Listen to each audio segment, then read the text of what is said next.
Manjummel boys திரைப்பட பண மோசடி வழக்கில் கூலிப்பட வில்லன் சௌபின் சாகிர் வெளிநாடு செல்ல எர்ணாகுளம் குற்றவியல் நடுவர் நீதிமன்றம் தடை விதித்துள்ளது.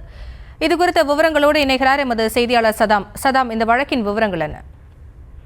அதாவது கூலிப்பட வில்லனுக்கு தற்போது புதிய சிக்கலானது உருவாகி மஞ்சுமேல் திரைப்பட பண மோசடி வழக்கு காரணமாக சௌபின் சாகிருக்கு தற்போது நீதிமன்றம் செல்ல வெளிநாடு செல்ல நீதிமன்றம் தடை விதிக்கப்பட்டுள்ளது. கேரளாவில் மட்டுமின்றி தென்னிந்தியா முழுவதும் ரசிகர்களின் மிகுந்த வரவேற்பு சூப்பர் ஹிட் திரைப்படமான மஞ்சுமேல் பாய்ஸ் திரைப்படத்தை தயாரித்து சௌபின் சாகிர் மற்றும் அவரது தந்தை பாபு சாகிர், ஷான் ஆண்டனி ஆகியோர் இந்த திரைப்படத்தை தயாரிப்பதற்காக அன்னிடம் 7 கோடி ரூபாய் வாங்கிவிட்டு அந்த பணத்தையோ 40% லாப விகிதத்தையோ 200 கோடிக்கு சிராஜ் என்பவர் முன்னதாக புகார் அளித்திருந்தார்.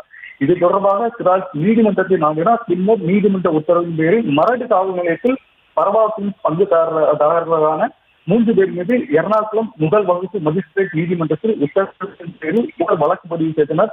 இந்த வழக்கு நிலுவையில் உள்ள நிலையில் 9ஆம் தேதி துபாயில் நடைபெறும் விழாவில் நடிகரும் தயாரிப்பாளருமான சௌபின் சாகிர் துபாயில் நடைபெறும் விழாவில் பங்கேற்க திட்டமிட்டிருந்தாலும் தற்போது துபாய்க்கு செல்ல முடியாத நிலை ஏற்பட்டுள்ளது. வழக்கை விசாரிப்பதும் எர்ணாகுளம் குற்றவியல் நடுவர் நீதிமன்றம் நடிகர் சௌபின் சாகிர் வெளிநாடு செல்ல தடை விதித்துள்ளது.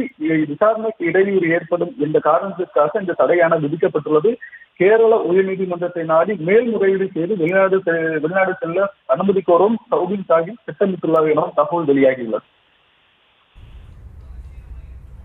விவரங்களுக்கு நன்றி சதா.